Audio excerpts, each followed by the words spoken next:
Happy Pi Day, pioneers! Today, we celebrate the first Pi Day since the Open Network launch and the 6th anniversary of Pi's official launch. Nk'uko mubyumva rero, uyu ni Nicolas, ni umwe mu bagabo bagize uruhare mu ishingwa rya Pi Network, umushinga ufite coin ya Pi abantu benshi twamayininze. Muzi ko rero ku itariki 14 z'uku kwezi kwa gatatu, ni kuwa gatanu w'icyumweru twashoje, habayeho Pi Day. Uyu Nicolas rero yarari kuvuga ibintu byabaye kuri iyo Pi Day. Muzi ko abantu benshi mwari mutegereje ko wenda ngo bazatangaza ngo ikindi giciro cya Pi. Ibintu ngiye muramvuga ko igiciro cya Pi cyamaze kubaho mu buryo buzwa, ahubwo ikintu dutegereje ni utility, ni ingamba ziri kugenda zishyirwaho. nk'uko kuri uriya munsi tugiye kubigarukaho, habaye haranshingwa ikintu cyitwa Pi domain. Tugiye kubirebera hamwe nyine nk'uko nari nangiye mbivugani. Abantu bari biteguye ko hazabaho ibintu bitandukanye, buri wese expectingaga ibintu bye, gusa ariko nk'uko uyu Nicolas atangiye abivuga ati, hello pioneers, today we celebrate the first Pi Day since Open Network has been launched and 6th anniversary of official Pi launch. Atangiye nyine asuhuza aba pioneers ati uyu munsi ubwo nyine hari ku itariki 14 z'ukwa gatatu, ati niwo munsi wa mbere wa Pi, ubwo Pi Open Network imariye kubaho, ariko ni anniversary ya gatandatu uhereye igihe Pi ya launchingiwe cyangwa se yatangizwaga. Hanyuma reka twumve uko yakomeje atangaza. Ubwo nyine ni ku munsi wo ku itariki 14, umunsi wa Pi Day. The Pi ecosystem has grown incredibly strong, powered by millions of engaged pioneers and thousands of businesses already using Pi.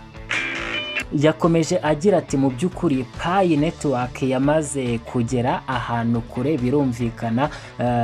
Uhereye igihe Pi Network yatangiraga mu mwaka w'ibihumbi 2019 kugeza mu mwaka w'ibihumbi 2025 ubwo yabaga listed. Ubu ngubu Pi token ikaba iri kugura $30 n'ibice 30 ukuntu. Reka wenda tubirebe mu kanya. Narebyeho iri kugura $1 n'ibice 33 ukuntu. Turebe maginga ya igiciro cya Pi coin gihagaze gute, mbere yuko tugaruka ku byaranze uriya munsi wa Pi Day. Uri kubona ko Pi imwe iri kugura $1 n'ibice 33 gutyo. By the way rero, iki nicyo giciro cya Pi, nubwo wenda kizagenda kizamuka gake gake, ku buryo wenda nko mu myaka 10 iri imbere Pi ishobora kuzabigura $100 cyangwa se hejuru y'100. Ariko njyewe ntago nizera igiciro cya GCV, ntago nizera ko Pi coin nzabona iri kugura $300,000 n'imisago. Nagiye nkomeza kukubwira impamvu, n'ubundi turaza kugaruka ku mpamvu. Wenda reka tubanze twigarukire kuri uriya munsi wa Pi Day. Kuri uriya munsi abantu bari biteze ko n'ubundi ngo baratangaza ngo ibindi biciro ngo biragenda gute, ariko ku bantu bakurikirana ibiganiro byacu, nizere ko mugenda musobanukirwa neza n'inyigisho tubagezaho na expectation ndetse n'uburyo tubagezaho mukwiye kuba mwakoresha mugakora amafaranga kuri internet mukoresheje telefone zanyu na connection ya internet.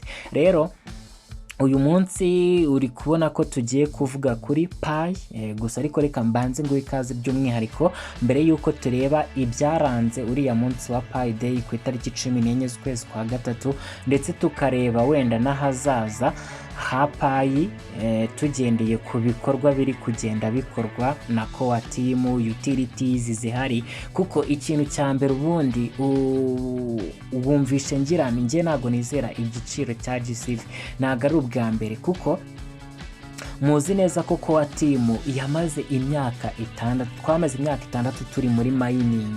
Mining yatangiye mu mwaka wa 2019, ndetse n'ubu mining yari kuba igikomeje, uretse ko Leta Zunze Ubumwe za Amerika mu matora yabaye umwaka washize hatowe Donald Trump, umugabo ushyigikiye waramutse ndetse bivugwa ko ari crypto president, nicyo cyatumye Pi iba listed. Ngira ngo nubwo isi ya cryptocurrency iri muri bear market, abantu bamaze iminsi barabaye liquidated, coin zitari kuzamuka cyane nubwo zitari kumanuka cyane, ariko iyo Donald Trump aza kuba ataratorewe kuyobora Leta Zunze Ubumwe za Amerika, crypto yari kuba yarabaye ikindi kintu. Ni ikintu nawe ushobora kuba wakanaliza ukumva.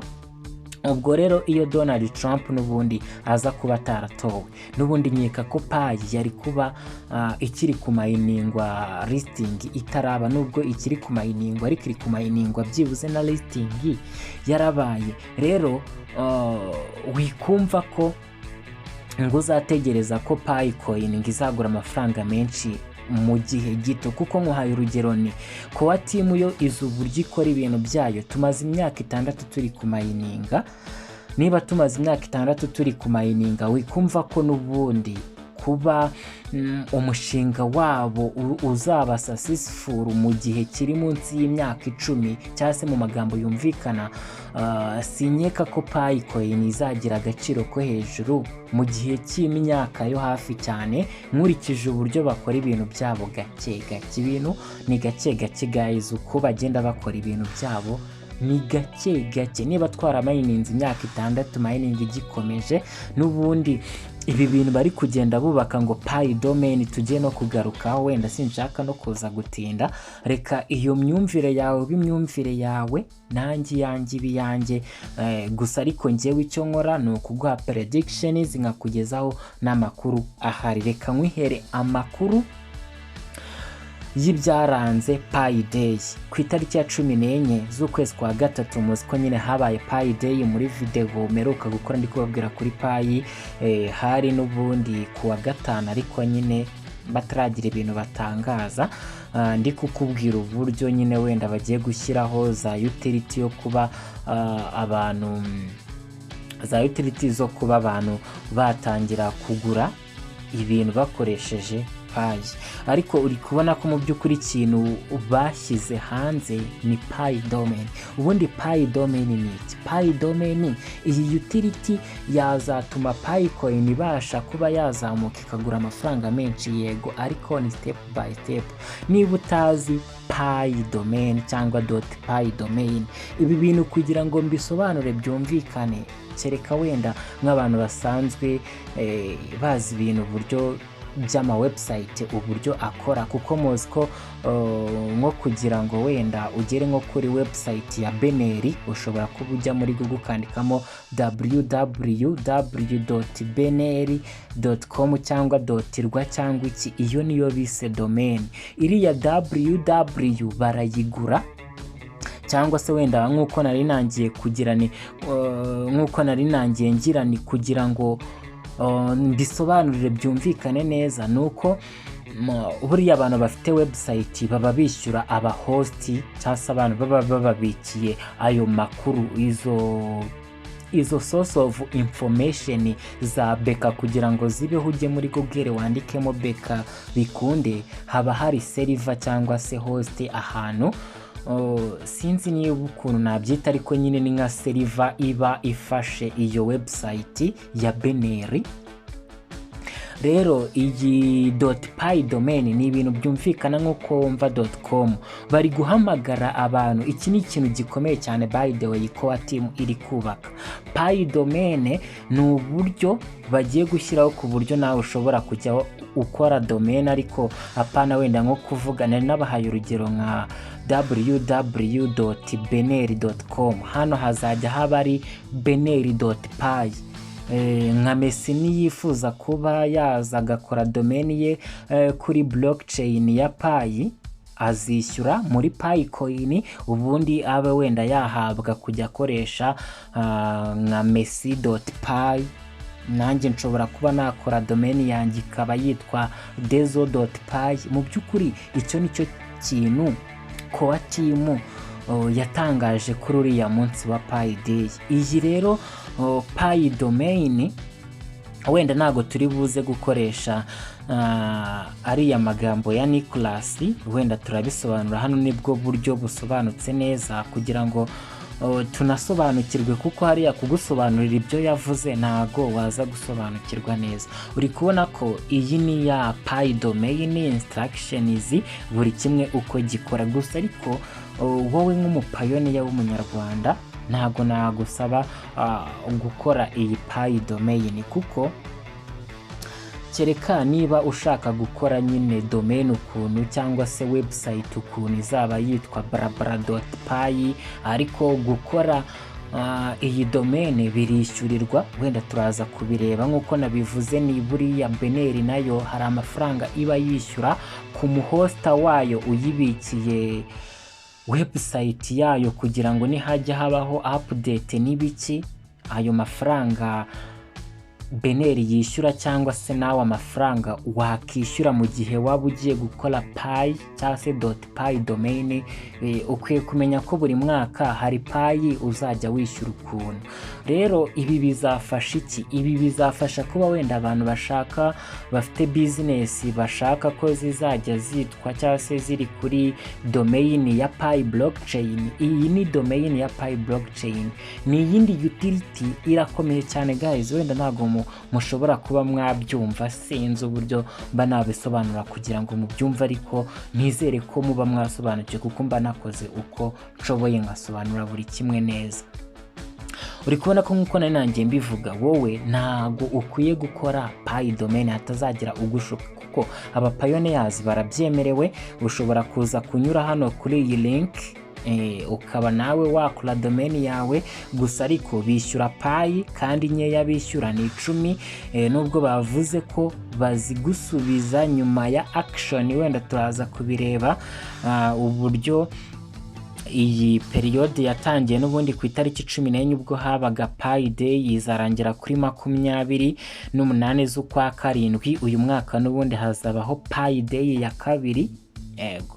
Hanyuma kugira ngo nyine wemererwe, gusa ariko no kubigusobanura, ariko sinzi niba wifuza kuba wakora pi domain uyimaze iki. Ni nko wakubwira ngo genda ukore website, kandi buri mwaka hari amafaranga uzajya wishyura y'abantu nyine ba hosting iyo website yawe ikakomeza iriho, kuko device yawe bari device yawe, ntago website burya ibibitse cyangwa muri device yawe, iba iri ahantu nyine haba hari domain nyine zibika nyine izo website ukuntu, ku buryo umuntu ajya ku browsinga akabona data zawe. Hano rero ikindi kintu ukwiye kumenya nuko nyine buriya website ni unique identity bagushyiriraho.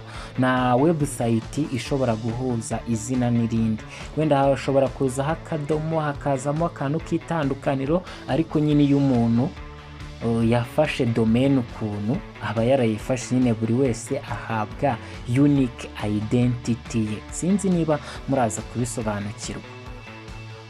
Rero reka dutangire. Bavuze ko abantu bemerewe kuba bakora iyo domain ya pi hari abantu bavuze ngo the entire pi community and any individual that is able to acquire pi through centralized exchange. Umuntu wemerewe kuba yakora pi domain ni pioneer uwo ari we wese, umuntu mininga pi, ufite pi browse, ufite pi app, ariko akaba anafite pi zamaze kuba migrated zikajya kuri wallet, cyangwa se n'undi muntu wese ushobora kuba yagura pi kuri exchange, yaba OKX, yaba Bitget, cyangwa se yindi exchange ya listinze pi. Umuntu wari we wese wabasha kugura pi nawe yemerewe kuba yakora pi domain. Hanyuma duration, the action start on pi day March 24th 2025 and will end on pi day 2 June 28, 2025. Individual domain action for specific domain names will be extended if there are new bids with 24 hours prior to the end of that domain action. Ni ibintu byumvikana ko niba ushaka kuba wakora pi domain, ushaka gukora ufite ibintu uzayikoreraho bikwinjiriza, simbizi, ushobora kuza kunyura kuri iyi link ukamenya ko bizarangira ku itariki 28 ubwo hazaba hari kubaho Pi Day ya kabiri. Bakavuga ko action cyangwa se uburyo bwo kurangiza ibi bikorwa abantu bashaka gufata .pi domain hashobora kuzongerwaho amasaha 28 iyi tariki igeze, bakabona haracyabantu nyine bakiri gushaka gufata domain, hazongezaho amasaha 28 bagakomeza bagira bati to be clear, this is means that the individual domain action for specific domain name will only end once there has been known you bid for 24 hours. Bakagira batariko iyi tariki ya 28 z'ukwa karindwi nizigera tukabona n'ubundi n'abandi bantu bakiri gushaka gufata domain, n'ubundi si ngombwa ko tuzongezaho ayo masaha 28. Hanyuma amategeko n'amabwiriza yo kugira ngo ujye gufata pi cyangwa .pi domain yawe, aba pioneers bashobora kunyura kuri iyi link. Hanyuma hano bari gukomeza bagira bati in action interface type of domain you want to secure for use, make a bid. The minimum bid is 10 pi for the domain and the highest bid wins and purchases the .pi domain for the exclusive use object to a potential future yearly registration and maintenance fees similar to traditional internet domain fees. Nkuko nabikubwiye, kugira ngo ujye gufata domain.pi domain, niba ushaka gutwika ukajya witwa izina ryawe, ufite website yitwa izina ryawe .pi aho kuba .com n'ibiki, reka turebe ko abantu bazitabira kuza gufata izi domain, bizatuma bazajya bishyura muri pi, bitume pi ikorerwa transaction. Uko transaction ikomeza kugenda ibaho niko pi coin izajya igenda izamuka mu gaciro. Pi coin ikazava ku $1.3 ikazagera ku $10, 100. Bizaterwa nuko abantu bazishimira kugenda bakoresha ibikorwa biri kugenda bitegurwa na Core team cyane nk'iyi pi domain, kuko ngira ngo ubundi crypto ibimeze n'andi mafaranga asanzwe. Muzi ko nko kuri banke kugira ngo wenda baguhe credit ugomba kuba uri umukiriya ubitsa ubikuza. Iyo ubitsa ubikuza amafaranga bari gukora transaction, ni nako hano bashaka ko abantu bazajya bakora transaction ya pi coin. Nk'ubu hano bavuze ko nyine iyo ushaka gufata pi domain ushobora kunyura kuri iyi link mu gihe uri umupioneer. Igihe utari umupioneer bavuze ko nabwo niba hari uburyo wagura pi kuri exchange nabwo wagura pi domain. Uri kubona ko icyambere nyine ugomba guhitamo izina ushobora kuzajya ushaka gukoresha, rikazajya riba wenda nka dezo, ubwo bizaba dezo.pi n'ibiki. Ukamenya ko ugomba gukora bid cyangwa se gutanga pi byibuze munsi y'10, ariko ushobora no gutanga pi ziri hejuru kugira ngo wenda ubone domain iri VIP cyangwa iri super. Hanyuma uko uragerageza kuba watanga pi nyinshi niko uraba umunyamahirwe wo kuba wagira gute, uko nyine uratanga pi nyinshi, the highest bid wins, niko urinjira mu banyamahirwe n'ubundi bazagenda batombora kuri pi coin. Nyine gutanga izo pi ni nko kugura pi domain ukazayikoresha nyine mu bintu ushaka, ndetse bakavuga ko nyine n'ubundi ukwiye no kuzajya wishyura fees. Hari ukuntu navuze ko abantu baba bafite website, hari ukuntu baba bishyura abantu baba hostingira izo website. Hano naho bavuze ko bavuze ngo subject to potential future yearly registration and dominance fees similar to traditional internet domain fees. Nabo nyine abantu bazajya bakoresha izi domain buri mwaka bazajya basora batanga imisoro nyine isa nk'uko n'ubundi izindi traditional internet domain fees zikora. Ubu ni uburyo nyine bazanye bugiye kujya bukoreshwa n'abantu bashaka gufata domaine ziri VIP za payi, nk'uko hari izindi traditional internet domain navuze wenda nka www.bk cyangwa .n'ibindi.com.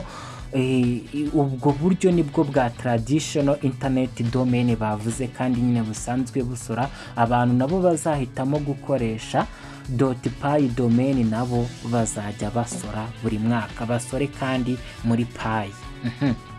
Gusa ariko nubwo hano bavuze ko ugomba gukora bid ya payi 10 cyangwa se ugomba kuzitanga igihe uri kugaragaza ko ushaka gufata .py domain, ugomba kwishyura payi zitari munsi y'10, byibuze nkeya zaba ari 10 kuzamura. Gusa ariko bavuze ko uko uzishyura nyinshi uzagira amahirwe yo gutsinda. Hanyuma hano niho babivuze ngo pioneers can take advantage of full-fledged functionality of the Pi blockchain, the claimable balance feature which allows pioneers to send their Pi as bid for domain in reversible manner. Hari uburyo bashyizeho bwa reward ziri claimable, abantu bazajya bohereza Pi zabo niba ugiye gukora bid ya payi 10 cyangwa se 20.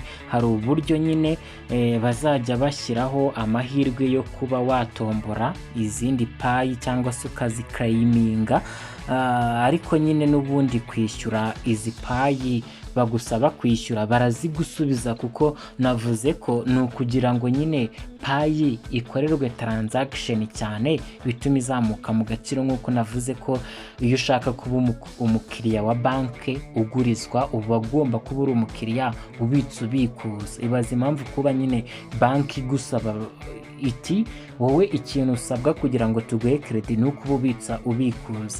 Iyo amafaranga ari gukora movement nibwo agira agaciro. Nayo mpamvu hano nabo ibyo bakora byose ari ukugira ngo Pi coin igikorerwa transaction.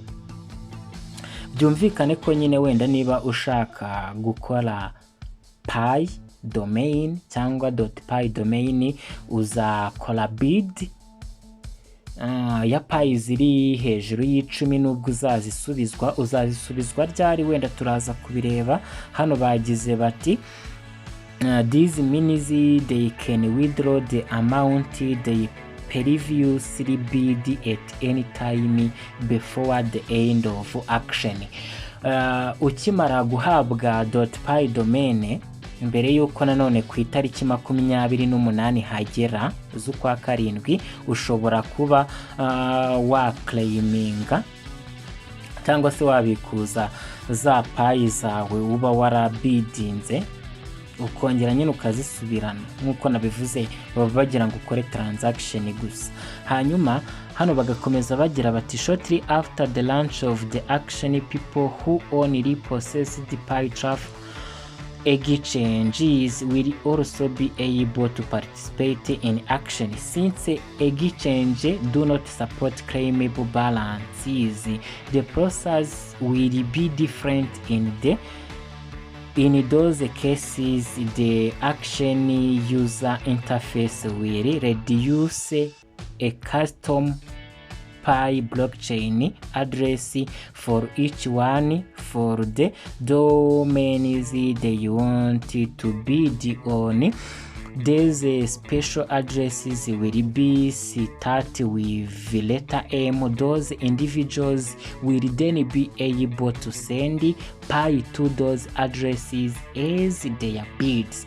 Hano bari kuvuga ko abantu bataraba pioneer bashaka kuba bakinjira muri .py domain nabo bashobora kuba bagura Pi kuri exchanges, ariko abantu nyine byumvikane ko aba pioneers bo mushobora kunyura muri Pi app mukanyura kuri iriya link naberetse. Umuntu utari umupioneer we azajya ahabwa adresse y'umwihariko itangizwa n'inyuguti ya M.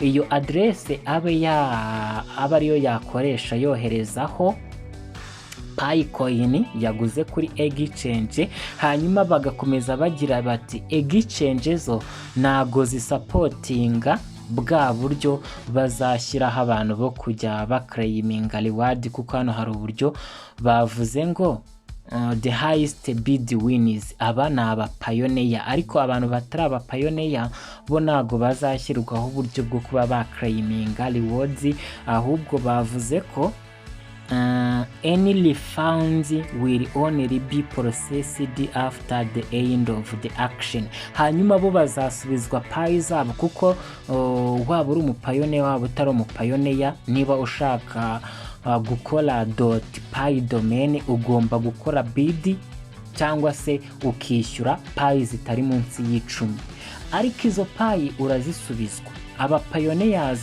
twabonye ko bo bemerewe kuba bazatangira kuba baziclaiminga mbere yuko habaho Pi Day 2 izaba kuri 28 z'ukwa karindwi. Ariko abantu batari aba pioneers nyine bo bazakoresha izi wallet bazatanga ziri unique zizaba zitangijwe na leta M, bo ngo bazatangira gusubizwa Pi zabo ari uko action irangiye. Ni ukuvuga ni ku itariki 28, nubwo batubwiye ko 28 z'ukwa karindwi, nubwo batubwiye ko nibabona hakiri abantu bagishaka gufata .pi domain bazongera amasaha 28. Ubwo nibayongeraho abantu bazaba barakoresheje ziriya wallet address, ubwo nyine abantu batari aba pioneers bazasubizwa Pi zaba ari uko ayo masaha 28 arangiye. Nibatayashyiraho bazahita basubizwa Pi zabo ako kanya ku itariki 28 z'ukwezi kwa karindwi.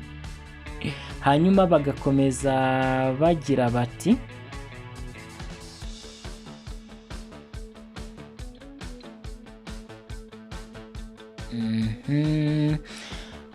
after the end of action nibwo bazasubizwa Pi zaba abantu batari aba pioneer. Bagakomeza bagira bati with respect to the transfer of domain to the winners. Ubwo nyine abantu bazaba bari gusubizwa Pi zaba abantu batari aba pioneers, ni nabwo nabo abatsinze bazaba babona ibihembo byabo, kuko aba pioneers bo bazajya baclaiminga buri kimwe nyine banyuze muri Pi app. They will need to establish standard Pi blockchain account in order to receive their Pi domain. Ikindi bo nyine ngo bazakora Pi blockchain account ziri standard kugira ngo babone .pi domain zabo, kuko umupioneer we biroroshye nyine. Buri umupioneer ni umuntu uzajya ubona advantage nyinshi cyane. Niyo mpamvu niba utari kumininga Pi sinzi by'urimo, ariko nyine ushatse watangira ukamininga Pi, biracyakunda cyane ko wayimininga utangiye uyu munsi. Ubwo nyine nk'umupioneer ufite Pi blockchain account, kuko ufite Pi app, ufite Pi browser, ariko nyine wenda umuntu utari umupioneer we bazamusaba nyine gukora standard Pi blockchain account kugira ngo ahabwe .pi domain. People who want to make use of Pi blockchain are able to become pioneers through the normal onboarding process via the Pi mobile app. Hanyuma aka ni akantu gakomeye cyane wenda ndi kubona kenda gusa n'ibyo nanjye nari nangiye kukubwira, niba ushaka kubona advantage za Pi ecosystem ba umupioneer. Bavuze bati people who want to make use of Pi blockchain are able to become pioneers through the normal onboarding process via de Pi mobile app. Abantu bifuza nyine kuba bakoresha Pi blockchain, nta bantu nyine bari able yo kuba nyine baba ba pioneers bakadownloadinga Pi app bakayikoresha nyine. Ngira ngo ni ibintu byumvikana neza cyane.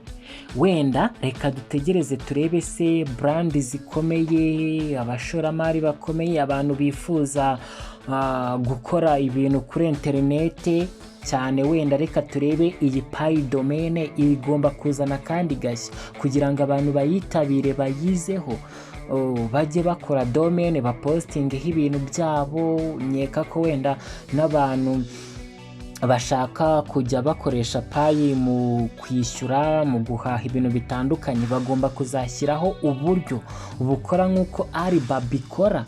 Nk'uko uri kubona hari kugenda hubakwa izi domain, wenda n'izi domain hakaba hazagira abantu bajyaho bakavuga bati twebwe dufite domain yitwa ibinibi.pi, duhamagarira abantu kuba badusura bakishyura muri Pi bakagura ibintu runaka. Nk'uko uzi umuntu atumiza ikintu kuri Alibaba, kuri Amazon, no ku zindi shopping platform cyangwa shopping site cyangwa ku masoko nyine yo kuri internet, hakazakorwa n'uburyo nyine izi domain zajya zicuruza product abantu bishyura muri Pi. Nyeka ko ariko n'ubundi Nicholas yabigarutseho, nuko wenda nahabumvishije, ariko yagarutse ko n'ubundi guhera kuri uriya munsi wa Pi Day hatangijwe uburyo bwo kuba abantu bagura ibintu bakishyura muri Pi. Gusa ariko nubwo biriya bintu byakozwe bizagaragaza imbogamizi, bishobora kuzateza igihombo cyangwa se igihombo gikabije cyangwa inyungu z'umurengera ku bantu bamwe na bamwe. Kuko niba hariho uburyo bwo kuba wagura ikintu ukishyura muri Pi, ejo ukazasanga Pi yamanutse cyangwa yazamutse, abantu bamwe bazunguka cyangwa bahombe. Nk'ubu mu Rwanda hari hoteli niba yitwa, nta nubwo yanyishyuye by the way, gusa ariko hari hoteli mu Rwanda ujyaho ugakonsoma buri kimwe ushaka ukishyura muri Pi. Njya numva ngo haba nayo n'abantu bagamije gufasha abantu bafite ibibazo bitandukanye, aba pioneers. Iyo ufite ibibazo ujyayo, wenda niba mwifuza kuhamenya mutubwire tubarangire, muzajye mujyayo munasohoke mwishyure muri Pi. Reka dutegereze izindi utilities n'andi makuru tuzajya tugenda dutangarizwa kuri Pi, by'umwihariko n'ubundi buryo bwose butandukanye wakoresha ugakorera amafaranga kuri internet. Nizere ko wamaze gukanda kuri subscribe kugira ngo video tutorials zikwereke ubwo buryo zijye zikugeraho neza cyane. Reka tubonane mu bindi biganiro ndimo gukomeza kugutegurira. Imana ikurinde. Bye bye.